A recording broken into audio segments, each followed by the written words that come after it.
ዛሬ በጣም የሚጠቅም 3 ነገር ልንገራችሁ። በህይወታችሁ ላይ ልታርቁት የሚገባ የሰው ባህሪና ምናልባትም ሰዎች።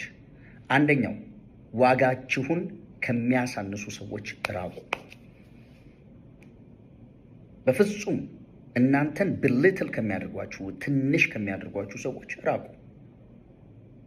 ከእንደዚህ አይነት ሰዎች ጋር ሆናችሁ በፍጹም የህይወት እድገት የሚባል ነገር አታዩ። ሁለተኛው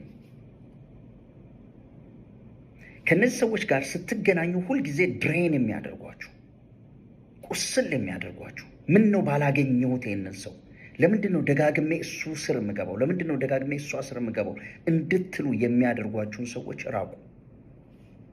ጤነኛ አይደለም። ቀስ በቀስ ወደ ደም ስራችሁ ይገባል። ቶክሲሲቲ ያመጣባችኋል። ከሰው ጋር ያላችሁን ጠቅላላ ጤናማ ማህበራዊ ህይወት ያበላሽባችኋል።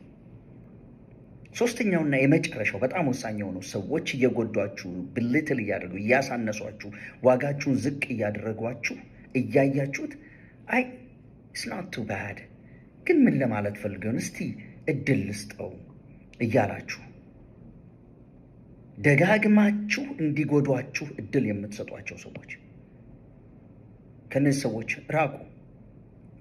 ራሳችሁን ጉዳቱ እንዳለ እያወቃችሁ ጉዳቱ የለም ብላችሁ አታሳምኑ።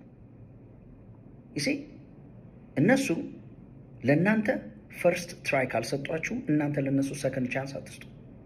መልካም ቀን ይሁንላችሁ።